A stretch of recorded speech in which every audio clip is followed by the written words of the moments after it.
السلام عليكم ورحمة الله وبركاته.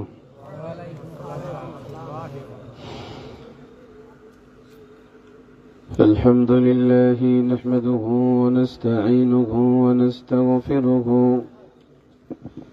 ونؤمن به ونتوكل عليه ونعوذ بالله من شرور أنفسنا من يهده الله فلا مضل له ومن يضلل فلن تجد له وليا مرشدا. أما بعد فأعوذ بالله من الشيطان الرجيم. بسم الله الرحمن الرحيم.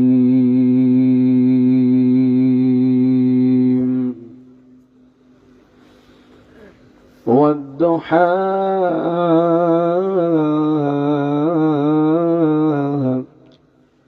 والليل إذا سجى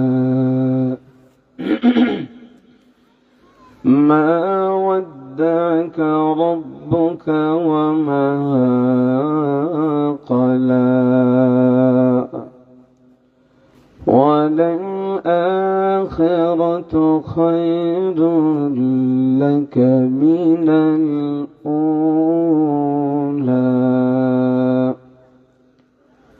ولسوف يعطيك ربك فترضى.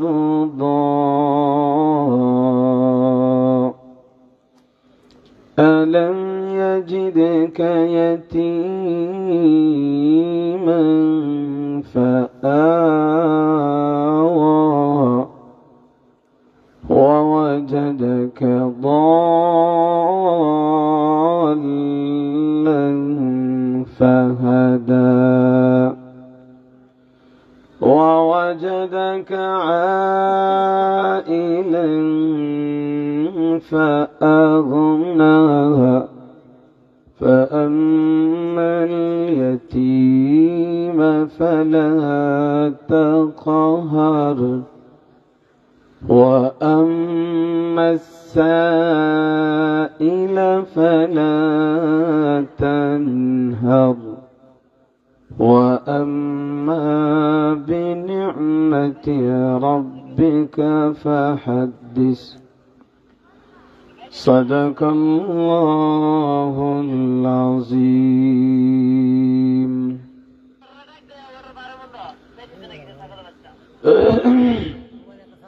وقال رسول الله صلى الله عليه وسلم: إذا بدع الميت في قبره جاء القرآن عند رأسه والصلاة عن يمينه والصيام عن شماله وسائر الحسنات عند رجلي، أو كما قال النبي عليه الصلاة والسلام: मौत को समझा है गाफिल इख्तिताम जिंदगी,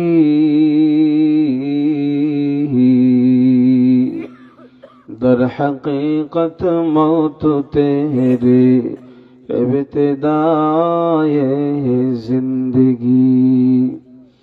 यहाँ हम सब मुसाफिर हो वही आखिर ठिकाना, कोई आगे रवा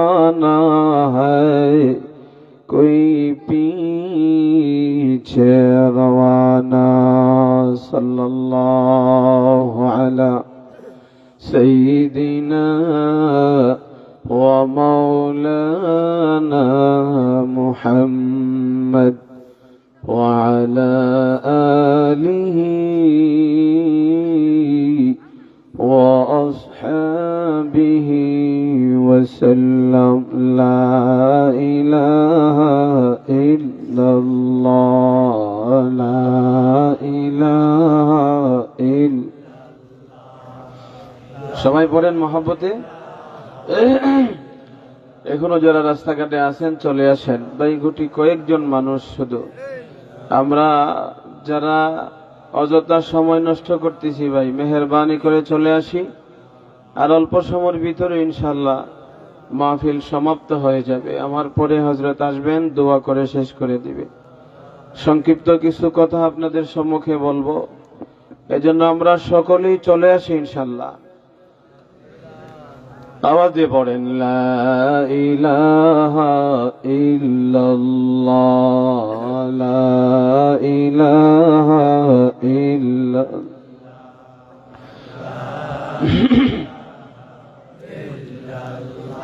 তেরে সিওয়া महबूब हकीकी कोई नहीं है कोई नहीं, तेरे सिवा मौजूद हकीकी कोई नहीं है कोई नहीं, तेरे सिवा मक़सूद हकीकी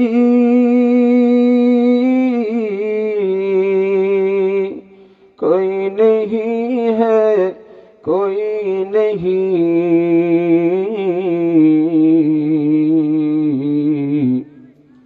अब तो रहे बस तादो में आखिर विरद ज़बाई मेरे इलाहा ला इलाहा इल्लल्लाह ला इलाहा इल्लल्लाह मुहम्मदुर রাসূলুল্লাহ। সকলে পড়েন সাল্লাল্লাহু আলাইহি ওয়াসাল্লাম। জয়দরকান্দি শাপলানগর জামে মসজিদের উদ্যোগে আয়োজিত প্রথম বার্ষিক আজকেরি ইসলামী মহাসম্মেলন, আজকের ইসলামী মহাসম্মেলনের মহতারাম সম্মানিত সভাপতি মণ্ডলী সাহেবান, সহ সভাপতি মণ্ডলী সাহেবান, দিগার হাজরাতে উলামায়ে কেরাম, মুরব্বিয়ান ইজাম, যুবক ভাইরা, পর্দার আড়ালে অবস্থানরত অত্যন্ত শ্রদ্ধেয় অবলা সরলা মা ও বোনেরা, আল্লাহ পাকের দরবারে কালিমাতুশ শুকুর একসাথে পড়ি যে আল্লাহ তাআলা আমাদেরকে দয়া করে মায়া করে মহব্বত করে আজকের এই কোরআনের জলসায় আমাদেরকে আসার বসার তৌফিক দিয়েছেন। এই জন্য দিল খুলে কালিমাতুশ শুকুর পড়ি আলহামদুলিল্লাহ। আমার ভাইরা, আর অল্প একটু সময় আপনারা বসতে পারবেন ইনশাআল্লাহ, নাকি একজন একজন কইরা ওইটা গেলে তো মোটামুটি 2-4 মিনিট গেলে শেষ হয়ে যাবো। কি গান যাবেন কে কে দেখি? আপনারা তো প্রথম বার্ষিক ওয়াজ দিছেন, এটার ব্যাপারে তো আপনাদের উৎসাহ আছে। এই জন্য আমরা সকলেই চলে আসি ইনশাআল্লাহ। ভাই, গভীর মনোযোগের সাথে কয়েকটা কথা শুনি ইনশাআল্লাহ। আল্লাহ তৌফিক দান করেন, বলেন আমিন। আমি আপনাদের সম্মুখে কোরআনুল কারীমের 93 নম্বর সূরা, আমার সাথে কয়েকজন তাইখেন আছেন আপনারা ইনশাআল্লাহ, একটু কথা বলতে পারবেন? 93 নম্বর সূরা, সূরায়ে ওয়াদ-দুহা। চিনেননি আপনারা? সূরাতুদ দুহা। আমরা সহজে ওয়াদ-দুহা সূরা কইলে চিনি, ঠিক কিনা বলেন? এই সূরাটা আপনাদের সম্মুখে তিলাওয়াত করেছি, নবীজির একটি হাদিস আপনাদের সম্মুখে পাঠ করেছি। অল্প কিছু কথা এর ভিতর থেকেই বলার চেষ্টা করব ইনশাআল্লাহ, যদি আপনারা শোনেন, মনোযোগ সহকারে বসেন। এই সূরাটা আল্লাহ তাআলা আমার রসুলের উপরে নাজিল করেছেন মক্কা নগরীতে। বলেন কোথায়? মক্কা নগরীতে। এই সূরাটার ভিতরে 11টা আয়াত আছে। বলেন কয়টা আয়াত? 11টা আয়াতের ভিতরে 40টা শব্দ আছে। এখন কয়টা শব্দ? এই 40টা শব্দের ভিতরে 172টা অক্ষর আছে। বলেন কয়টা অক্ষর? একটা অক্ষর কোরআন শরীফ থেকে পড়লে কয়টা সওয়াব হয়? কথা কয় না, এটা আপনারা জানেন না? 10। কয়টা? এই সূরাটা আমি আপনাদের সম্মুখে তিলাওয়াত করেছি আর আপনারা শুনছেন। কোরআনের এক মুজিজা হলো কোরআন যারা পড়ে, যারা শুনে সমান সমান সওয়াব। কোন সুবহানাল্লাহ। এই জন্য এই সূরা আমরা যারা শুনেছি আমাদের আমল নামায় 1720টা নেকি জমা হয়ে গেছে। আরো আসতে কোন লস হইছে বেশি? আমরা যে বইয়ের রিসিভ করে বেশি খাস্তা হইছে বলেন? এটা নিঃসন্দেহে যে আমি 1720টা নেকির মালিক হয়ে গেছি। ঠিক কিনা বলেন? কোন সন্দেহ আছে? আর কতক্ষণ যদি বসি আরো কিছু আয়াত, কিছু হাদিস আমরা শুনতাম না? আরো কিছু সওয়াব হইবনি বলেন? আর যদি নাও শুনি, শুধু বৈশাই থাকি, এরপরেও গুনাহ থেকে আমি বেঁচে থাকবো। ঠিক কিনা বলেন? তাহলে এনে বসলে আমার লাভ, লসের কোনো কারণ। আসুন, এই সূরাটা আমার রসুলের উপরে নাজিল হয়েছেন বড় কঠিন একটা মুহূর্তে। কোরআনুল কারীম আমার রসুলের উপর নাজিল হওয়া আরম্ভ হয়েছে একটা সময় হাদিস দ্বারা প্রমাণিত কয়েকদিন আমার রসুলের উপরে ওহী আসা বন্ধ ছিল। কি ছিল? ওহী আসা। এই ফাঁকে দিয়া আবু জাহেলের দলেরা গোটা মক্কা নগরীতে এই প্রসার আওয়াজ উঠাইয়া দিছে যে মুহাম্মদের রব মুহাম্মদকে বুইলা গেছে, ছেড়ে দিছে। আপনারা কি তা বনবারের মানুষ না? কথা কই না? আমি কি কবরস্থানে ওয়াজ করতেছি? ব্রাহ্মণবাড়ির মানুষ হলে তো এটি কয়েদন লাগে না। কোন জায়গা কোন লাগে আর এটা মুখস্থ পারে। ঠিক কিনা বলেন? তাহলে আর সরাইলের মানুষ হইতো আমরা তো এক টানার হই নাকি? আপনারা টানার একটা? আল্লাহ কবুল করেন, বলেন আমিন। গোটা মক্কা নগরীর ভিতরে এমন একটা জায়গা নাই যেই জায়গাতে তারা এই প্রচার না করছে ওয়াদ্দাআকা রাব্বুকা মুহাম্মদ, মুহাম্মদের রব মুহাম্মদকে বইলা গেছে, ছেড়ে দিছে। আপনারা কি বলেন? তাদের এই স্লোগান, তাদের এই প্রচার, এটা সত্য? জোরে কোন সত্য? অবশ্যই মিথ্যা। জোরে বলেন অবশ্যই কি? এই জন্য এখানে আল্লাহ তাআলা আমার নবীকে একটা পরীক্ষা করছে। কাফেররা আমার নবীরে কিছু প্রশ্ন করছিল যাচাই করার জন্য। লম্বা আলোচনায় সেদিকে যাওয়া যাবে না। প্রশ্নের জবাব দিতে গিয়ে আল্লাহর রাসূল বলছিলেন, আগামীকালকে আমি তোমাদেরকে বইলা দেব, আইসো। নবীজি এখানে আল্লাহর উপরে হুকুমটা ছেড়ে না দিয়া নিজের উপরেই হুকুম নিয়ে কথা বইলা ফেলাইছে। এই জন্য আল্লাহ কি নারাজ হইছেন, ওহী নাজিল হওয়া বন্ধ করে দিছে। এই ফাঁকে তারা এই আওয়াজ পৌঁছাইয়া দিছে। নবীজি নিজের কামরার ভিতরে বসে বসে কান্না শুরু করে দিয়েছে। এইদিকে কাফের বেঈমান মূর্তি পূজারীদের পক্ষ থেকে আমার নবীর উপরে আক্রমণ, আমার রাসূলের উপরে তাদের কটূক্তি আক্রমণ। আর এইদিকে বাহিরে গোটা মক্কা নগরীর ভিতরে এমন একটা ঘর, এমন একটা জায়গা বাকি নাই গো, যেই জায়গাটায় তারা এই আওয়াজটা বলে না, এই কথা বলে নাই, ওয়াদ্দাআকা রাব্বুকা মুহাম্মদ, মুহাম্মদের রব মুহাম্মদকে ছেড়ে দিয়েছে। ভুলে গেছে। কারণ জিজ্ঞাসা করলে তারা কয় আমাদের প্রশ্নের জবাব দিবে আসমান থেকে মুহাম্মদের রব ওহী আর নাজিল করে না। নাউযুবিল্লাহ। কারণ আমার নবী তো নিজের পক্ষ থেকে কিছুই বলে না। রাসূল বললেন আগামীকালকে আইসো, আমি তোমাদের কি বলে দিব। আবু জাহেল একদল কাফেলা নিয়া সকাল সকাল আমার রাসূলের দরবারে হাজির। মুহাম্মদ আমাদের প্রশ্নের জবাব দাও। আমার নবী বারবার উপরের দিকে তাকায়, উপরের দিকে তাকায়। কারণ আমার রাসূলের একটা সিস্টেম ছিল, নবীর কোনো কিছুর জানার দরকার হলে আমার নবী উপরে তাকাইলে আল্লাহ আমার রাসূলের কাছে জিবরাইল আমিনকে পাঠায়া দিত। ওয়াল্লি ওয়াজহাকা শাতরাল মসজিদিল হারাম। আল্লাহ রাব্বুল আলামিন আল্লাহর রাসূলের কাছে জিবরাইলকে পাঠাইতো। উপরে তাকাইলেই রব সাথে সাথে জিবরাইলকে পাঠাইয়া দিত। কিন্তু আজকে নবী বারবার তাকাই, জিবরাইল আসে না। এইদিকে গোটা মক্কা নগরী গরম, মুহাম্মদকে রব বলে গেছে, এই আওয়াজ তারা পৌঁছাইয়া দিছে। আমার নবী কান্দে রে।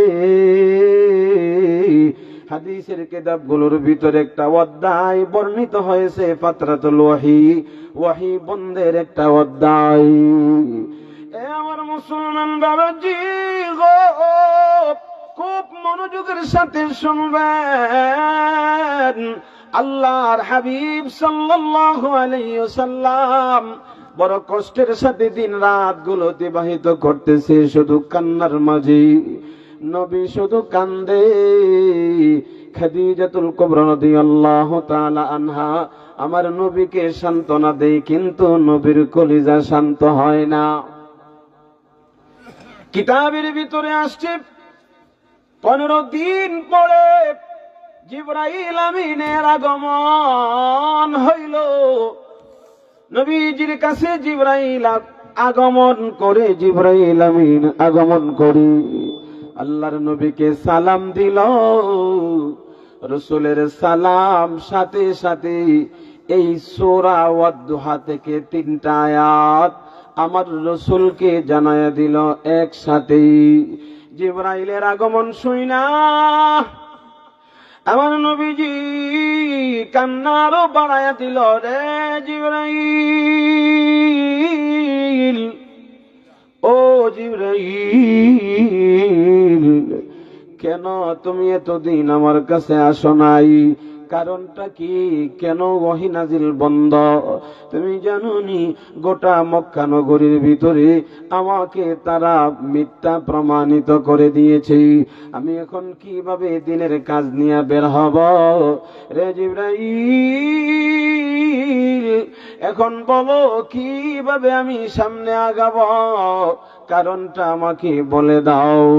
আল্লাহ রাব্বুল আলামিন আয়াত নাজিল করে দিলেন।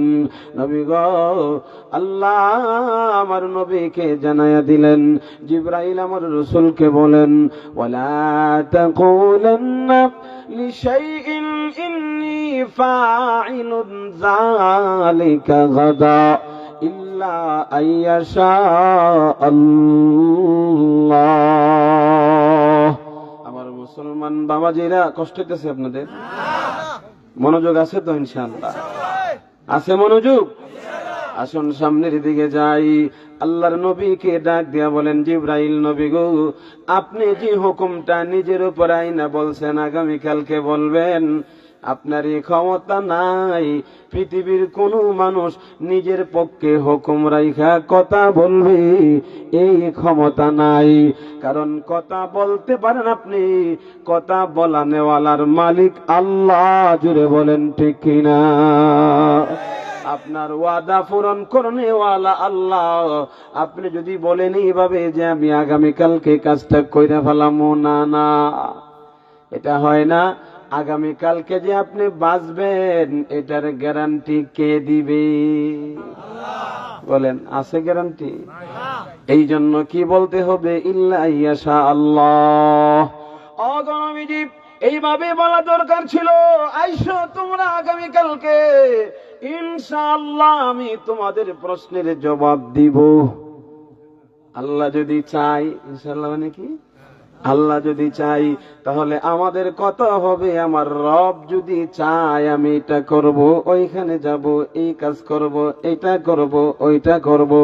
আমার প্রতিটা কাজের সাথে আমার রবের অনুমতি নেওয়ার দরকার আছে না নাই? যেরকম আছে না নাই? এই আমলটা করতে আমরা রাজি আছি তো ইনশাআল্লাহ? বলেন রাজি আছি ইনশাআল্লাহ? আল্লাহ তৌফিক দান করেন, বলেন আমিন। এবার আমার রসুলের কলিজার ভিতরে অনেক কষ্ট, কারণ মক্কা নগরী তো আওলায় গেছে, রসুলকে তারা মিথ্যা প্রমাণ করে ফেলাইছে না। আল্লাহ তাআলা এখন রসুলকে এই প্রশ্নের জবাব শিখাইয়া দিয়া, উম্মতের জন্য এই আমল দিয়া, এখন ওয়াদ্দুহা সূরার শুরু থেকে আমার নবীকে আল্লাহ সান্ত্বনা দিতেছে। কোন সুবহানাল্লাহ। কি দিতেছে? সান্ত্বনা দিতেছে। নবী আপনি কষ্ট পায়েন না, আমি আপনাকে বলি নাই। কোন সুবহানাল্লাহ। প্রথমে আল্লাহ সান্ত্বনা দেওয়ার আগে দুইটা কসম করছেন। কি করছেন? দুইটা কসম করেছেন। আসুন আল্লাহর নবী সাল্লাল্লাহু আলাইহি ওয়াসাল্লাম, আপনারা আছেন তো আমার সাথে? কোন আছেন তো ইনশাআল্লাহ? অল্প কিছু কথা হবে।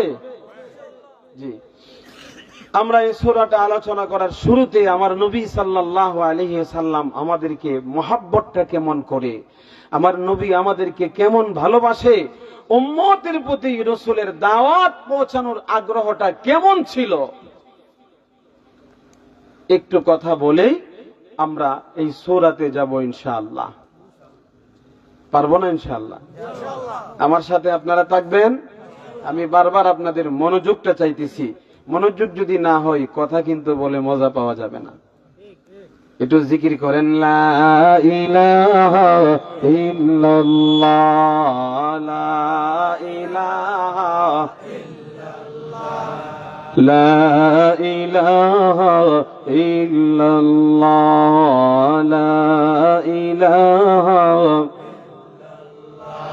লা ইলাহা ইল্লাল্লাহু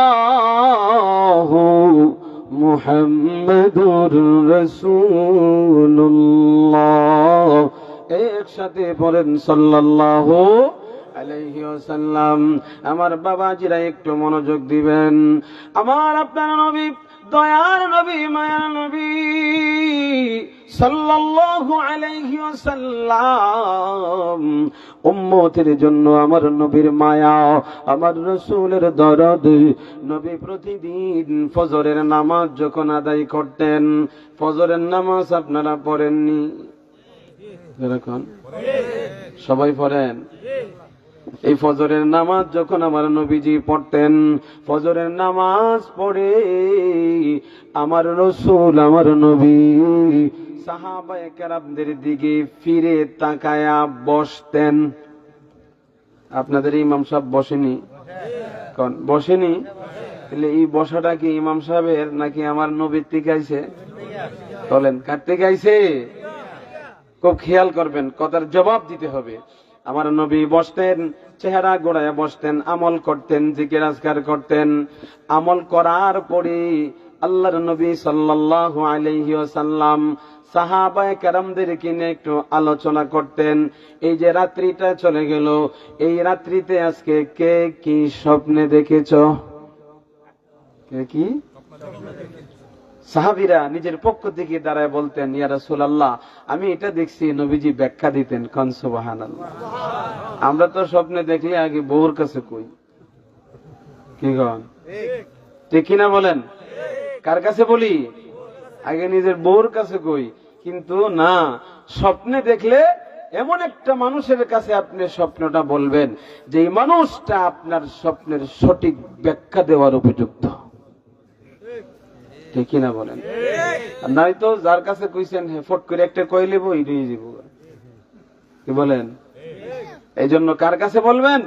ইমাম সাহেবের কাছে বলবেন, বড় হুজুরের কাছে বলবেন। এ মুসলমান বাবাজিরা, সাহাবায়ে কেরাম আমার রাসূলের সামনে বসে বসে গো রাত্রিটা অতিবাহিত হয়ে গেল। ফজরের নামাজ পড়ে আমার রাসূলের সামনে সাহাবায়ে কেরাম প্রত্যেকের নিজের অভিব্যক্তি বর্ণনা করতেন। রাত্রিবেলায় যে স্বপ্নটা দেখলেন, এই স্বপ্নের কথাগুলো আমার রাসূলের সামনে তারা দাঁড়ায়া বলতেন।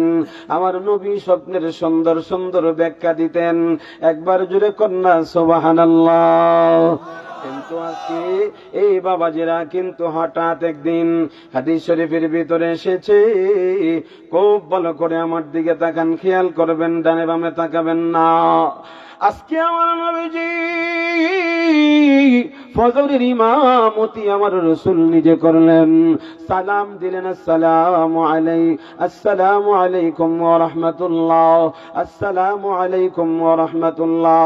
সালাম দিয়া আমার নবীজি আজকে আমার রাসূল বসেন না, প্রতিদিন আমার নবী বসেন। বসে বসে আল্লাহর রাসূল সাল্লাল্লাহু আলাইহি ওয়াসাল্লাম স্বপ্নের কথাগুলো জানেন এবং সাহাবায়ে কেরামদের থেকে শুনেন, ব্যাখ্যা দেন। আমার মুসলমান বাবাজিরা, হাদিস শরীফের ভিতরে এসেছে লম্বা হাদিস, পুরা হাদিস বলা সম্ভব না, অল্প কয়েকটা কথা আপনাদেরকে শোনাবো, একটু গভীর মনোযোগ দিবেন। আজকে আমার নবী ফজরের নামাজ পড়ায়া সালাম ফিরায়া আমার রাসূল বসে নাই, ডাইরেক্ট উঠে দাঁড়ায়া গেছে। সাহাবায়ে কেরাম তাকায় রইছে, নবীর মনে কোনো জরুরত, আল্লাহর নবী কেন দাঁড়ায় গেলেন? এটা তো আল্লাহর রাসূলের সিস্টেম না। প্রতিদিন আমার নবী বসে বসে আমাদের সাথে কথা বলেন, আমল আমাদেরকে শিখায়া দেন। কিন্তু আজকে নবী দাঁড়ায় গেল, ডাইরেক্ট আমার নবীজি মসজিদ থেকে বের হয়া আমার রাসূল একেবারে সোজা হাঁটা আরম্ভ করলো। সাহাবায়ে কেরাম সবাই একেবারে আশ্চর্য অবস্থায়, কি হইল বুঝলাম না, কি হইল। কষ্ট হইতেছে আপনাদের নাকি কেউ যাওয়ার সিদ্ধান্ত নিতেছ? হ্যাঁ, যাবেন গা? গেলে গা কোন হুজুর লইয়াই আমি ছেড়ে দিই। তো কথা কয়েন না, আপনারা যদি একজন আরেকজনের না মাতালার এক কথা কোন আমার ডিস্টার্ব হয়। আমি মনে করি যে আমার ওয়াজটা আপনারা ভালো লাগতেছে না, কি বলেন? সময় তো একটু দিতেইব, নাকি ডাইরেক্ট এমনি কথা কইলেন যাব? যেমন লাগতো না। আসুন, ডিস্টার্ব করেন না, একটু শোনেন। আমার নবী সাল্লাল্লাহু আলাইহি ওয়াসাল্লাম সোজা মসজিদে নববী থেকে বের হয়া আল্লাহর রাসূল সোজা হাঁটতে হাঁটতে একজন সাহাবীর বাড়ির সামনে গিয়া দাঁড়াইল। কোন সুবহানাল্লাহ। ফজরের নামাজ আমার রাসূল পড়িয়া সাহাবীর বাড়ির সামনে যখন আমার রাসূল গিয়া দাঁড়াইল, এই সাহাবীর নাম আব্দুর রহমান ইবনে সামুরা রাদিয়াল্লাহু তাআলা আনহু। দিলের কান দিয়ে কথা শুনতে হবে, প্রশ্নের জবাব দিতে হবে। আব্দুল্লাহ ইবনে সামুরা, আব্দুর রহমান ইবনে সামুরা রাদিয়াল্লাহু তাআলা আনহুর বাড়ির সামনে গিয়া দাঁড়াই। আল্লাহর নবী দরজায় টোকা দিলেই সাহাবী রাসূলের ডাকে আওয়াজ পায়া সাথে সাথে দরজা খুলে দিলেন। আশ্চর্য হয়ে গেলেন, আমার নবীকে দাওয়াত করে আনার প্রয়োজন। কিন্তু এই সময়ে রাসূল দৌড়ায় আমার কাছে চলে আসলো। এই সময়ে রাসূলের উপস্থিতি দেখা আব্দুর রহমান ইবনে সামুরা আশ্চর্য হয়া সাথে সাথে আমার নবীকে ঘরের ভিতরে নিয়া রাসূলকে সুন্দর করে জায়গা করে দিলেন। আমার নবী বসে গেলেন। আল্লাহর নবীকে জিজ্ঞাসা করতেছে, ইয়া রাসূলুল্লাহ, ইয়া হাবিবাল্লাহ, কি খেদমত আপনার করব? এই সময় আমার বাড়িতে আল্লাহর রাসূল বলেন, আব্দুর রহমান, শোনো, আমি তোমার বাড়িতে এই জন্য এসেছি, আজকে রাত্রিতে আমি বিশাল বড় একটা স্বপ্নে দেখছি। এই স্বপ্নটা তোমাকে শোনায়া দেব, এই জন্যে আমি তোমার কাছে হাজির হয়েছি। একবার জুড়ে বলেন সুবহানাল্লাহ। রাসূলের স্বপ্ন ওহী, জুড়ে বলেন আমার নবীর স্বপ্ন কি? কথা কয় না। আমার রাসূলের স্বপ্ন ওহী। আমার নবীর স্বপ্নের প্রতিটা কথা উম্মতের জন্য আমল, উম্মতের জন্য আমল, উম্মতের জন্য আমল। আমার মুসলমান বাবাজিরা, আল্লাহর নবী সাল্লাল্লাহু আলাইহি ওয়াসাল্লাম যখন এই কথা বললেন, রে আব্দুর রহমান, আমি আবার একটা স্বপ্ন তোমাকে বলে দেওয়ার জন্য তোমার বাড়িতে এসেছি। সাথে সাথে হযরতে আব্দুর রহমান ছাত্র হয়ে রাসূলের সামনে বসে গেলেন। আমার নবী এবার নিজের স্বপ্নটা বলা আরম্ভ করলেন। হাদিসের ভিতরে লম্বা বর্ণনা, শুধুমাত্র কয়েকটা কথা শোনাবো, লম্বা সময় হাতে নাই। এক নম্বরে আমার নবী সাল্লাল্লাহু আলাইহি ওয়াসাল্লাম হাতে গনে গনে ধরবেন। এক নম্বরে আমার নবী বলেন, রে আব্দুর রহমান, আমি রাত্রি যখন আজকে ঘুমায়া গেলাম, আমি স্বপ্নে দেখি আজরাইল আমার একটা উম্মতকে দৌড়াইতেছে। স্বপ্নে দেখতেছেন আমার নবী, এই স্বপ্নগুলো নবী শোনাইতেছেন নবীর এক সাহাবী হযরতে আব্দুর রহমান ইবনে সামুরাকে। এই জন্য তিনি যেন এই কথাগুলো উম্মতের কাছে পৌঁছায়া দেয়। এক নাম্বার আমার নবী বলেন, এ আব্দুর রহমান ইবনে সামুরা, আমি স্বপ্নে দেখেছি রে আমার একটা উম্মত এমন ভাবে আজরাইল তাকে দৌড়াইতেছে দৌড়াইতেছে, এইরকম অবস্থা যে তাকে ধরে ফেলবে ধরে ফেলবে। আমি যখন দেখতেছি এই অবস্থা দেখা আমার কাছে বড় কষ্ট লেগেছে। আমার উম্মতটা কোনোভাবেই বাঁচবে, কোনোভাবেই তার নিজেকে বাঁচাবে, এই রকম চেষ্টা করার পরেও সে পারতেছে না। আজরাইল তাকে দাফা মেরে ধরে ফেলবে, এই একটা অবস্থার ভিতরে তাকে দৌড়াইতেছে। কিন্তু স্বপ্নের ভিতরে আমি নবী আমার উম্মতের কোন উপকার করতে পারলাম না, কারণ স্বপ্নের ভিতরে বাস্তব কোনো কিছু করা যায় না। জোরে বলেন ঠিক কিনা, আওয়াজে বলেন ঠিক কিনা। তবে আমার নবী বলেন, আমি দেখছি তাকে আজরাইল দৌড়াইতেছে, আজরাইল দৌড়াইতেছে। আমার মুসলমান বাবাজিরা, আজরাইল আমার আপনার সামনে আসবে, এই সম্ভাবনা আমার আপনার আছে না নাই? জোরে বলেন আছে না নাই?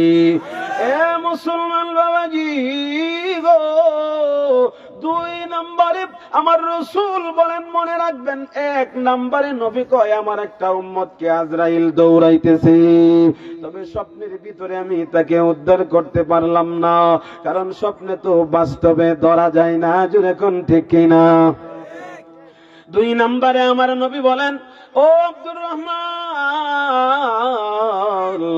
আমি দুই নম্বরে দেখতেছি আমার একটা উম্মত এই অবস্থার ভিতরে শয়তান ইবলিস তাকে এমন ভাবে কষ্ট দিতেছে। সে রাস্তা দিয়ে হাঁটতেছে, ইবলিস তাকে ধাক্কা মেরে ফেলে দেওয়ার চেষ্টা করি, এমন ভাবে ধাক্কা মারতেছে, সে এই দিকে সেই দিকে পড়ে যায়, আবার সে দাঁড়ায় আবার ধাক্কা মারে। আমি স্বপ্নে দেখি ইবলিসের কাণ্ড, কিন্তু আমি মুহাম্মদ সাল্লাল্লাহু আলাইহি ওয়াসাল্লাম স্বপ্নের ভিতরে আমার উম্মতটাকে উপকার করতে পারলাম না। আমার মুসলমান বাবাজিরা, আমার নবী কয়টা কথা বলছে? যেরকম কয়টা? তিন নম্বরে আল্লাহ রাসূল ডাক দিয়া বলেন, ও আব্দুর রহমান, আমি আমার স্বপ্নের ভিতরে দেখতেছি আমার একটা উম্মতের অবস্থা, যে উম্মত আমার উম্মতের কাছে কবরের আযাবের ফেরেশতা হাজির হয়ে গেছে। কবরের আযাবের ফেরেশতা আমার উম্মতের কাছে এসে হাজির হয়, আমার উম্মতটাকে ধমক দিতেছে, এমন ভাবে কথা বলতেছে, আমার উম্মত ভয়ে তরতর করে কাঁপতেছে। আর এই আযাবের ফেরেশতাটা আমার উম্মতটাকে ভয় দেখাইতেছে। আমার উম্মত এই আযাবের ফেরেশতার ধমক আর কথা শুইনা এই মুসলমান বাবাজিরা আমার উম্মতটা তরতর করে কাঁপতেছে। কিন্তু আমি নবী, আমি মুহাম্মদ স্বপ্নের ভিতরে তার উপকার করতে পারলাম না। আমার মুসলমান বাবাজিরা, চার নম্বরে আমার নবী কয়, রে আব্দুর রহমান, আমি তাকায়া দেখি স্বপ্নের ভিতরে আমার আরেকটা উম্মত 5 নাম্বার 4 নাম্বারে এমন অবস্থার ভিতরে আছে, পানির পিপাসায় জিহ্বাটা বের হয়ে গেছে, পানির জন্য চিৎকার করতেছে, পিপাসায় কাতর হয়ে আছে, কিন্তু একটা গ্লাস পানি তারে কেউ দেয় না, কেউ একটা গ্লাস পানি দেয় না। এই অবস্থার ভিতরে আমার একটা উম্মতকে আমি দেখেছি। আল্লাহর নবী কয়, রে আব্দুর রহমান, 6 নম্বরে আমি এমন একটা উম্মতকে দেখলাম যে আল্লাহর রাসূল বলেন, শোনো, বনি ইসরাইল যতগুলো নবী আছে সবগুলো নবী এক জায়গার ভিতরে বসা, আমার একটা উম্মত ওই বনি ইসরাইলের নবীদের হালকার ভিতরে গিয়া বসে যায়, কিন্তু আমার উম্মতটাকে তারা বসার জায়গা দিল না, উম্মতটাকে উঠাইয়া দিল। এই অবস্থাটা দেখে আমার বড় ব্যথা লেগেছে। এই কথা রাসূলের স্বপ্নের কথাটা নবীর সাহাবী আব্দুর রহমান ইবনে সামুরাকে শোনাইতেছে, উনি সুন্দর করে শুনতেছে। এবার আমার নবী ডাক দেয়া কয়, আরে আব্দুর রহমান, আমার আরেকটা উম্মতকে আমি স্বপ্নের ভিতরে দেখেছি, চতুর্দিকে অন্ধকার, এমন অন্ধকারের ভিতরে সে দাঁড়ায় রয়েছে, অন্ধকারের কারণে সে তার রাস্তাটা খুঁজে বের করতে পারতেছে না, ডানে বামে চতুর্দিকে এত অন্ধকার, এখন এই জায়গায় দাঁড়ায় সে চিৎকার করতেছে, রাস্তা দেখানেওয়ালা কেউ নাই। কয়টা হইল? 6টা। মাশাআল্লাহ। কয়টা হইছে কোন? আরেকটা কথা বলি শেষ। 7 নম্বরে আল্লাহর নবী বলেন, হে আব্দুর রহমান, আমার একটা উম্মতকে আমি দেখেছি, চতুর্দিকে আগুন, এই আগুনের বেরি দেওয়া ডানে